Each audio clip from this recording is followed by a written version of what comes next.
Bugungi kunda Arnasoy tumanida qishloq xo'jaligi sohasida ulkan o'zgarishlar va amaliy ishlar ko'zga tashlanmoqda. Aniq maqsad va qat'iy iroda bilan tuman hokimligi tomonidan boshlangan loyihalar, xususan tashlandiq yerlarni o'zlashtirishga qaratilgan chora-tadbirlar nafaqat iqtisodiy samara, balki aholi bandligini ta'minlashda ham muhim ahamiyat kasb etmoqda. Shuning yaqqol misol sifatida Buxoro suyudagi tashlandiq yerlarni o'zlashtirish orqali qishloq xo'jaligini rivojlantirish maqsadida Xitoyning nufuzli Bashiran kompaniyasi jalb etildi.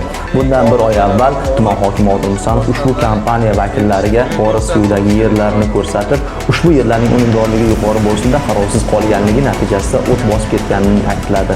Ushbu tashrif natijasida xitoylik investorlar yerlarni o'zlashtirishga qaror qilishdi va bugun bu qaror o'z samarasini bermoqda. Birinchilardan bo'lib qadam qo'yganlar g'alabaga yaqin turadi, deyishadi Bashiran. Ana shunday ilk qadamni qo'ygan investorlardan biri sifatida 1000 gektar maydondan hozirda 400 gektar yerni o'zlashtirishga muvaffaq bo'ldi. Bunda albatta Xitoydan olib kelingan zamonaviy texnikalarning o'rni katta.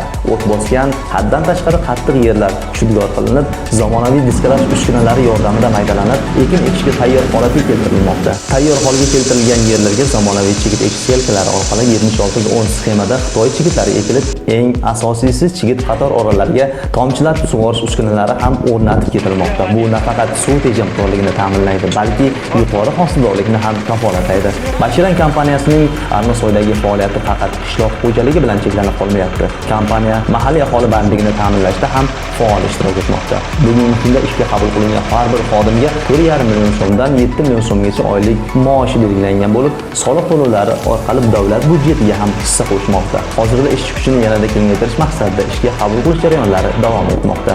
Haqiqatan ham tuman hokimi Odil Musanovning tashabbusi bilan yo'lga qo'yilgan qishloq xo'jaligi loyihalari bugun o'zining ilk samaralarini bermoqda. Bir paytlar tashlandiq holatda bo'lgan yerlar bugun paxta dalalariga aylanmoqda. Bu o'zgarishlar ortida asosiy omil investorlarga yaratilgan qulay sharoit va ishonchli hamkorlikdir. Arnasoy tumanida amalga oshirilayotgan bunday ishlarning yanada ko'payishi shubhasiz tuman iqtisodiyotining rivojiga, yangi ish o'rinlarining yaratilishiga va aholi turmush darajasining yuksalishiga xizmat qiladi. Chunki iqtisodiy taraqqiyotning asosiy kaliti investitsiya jozibadorligini oshirish va xalqaro hamkorlikni kengaytirishdan iboratdir.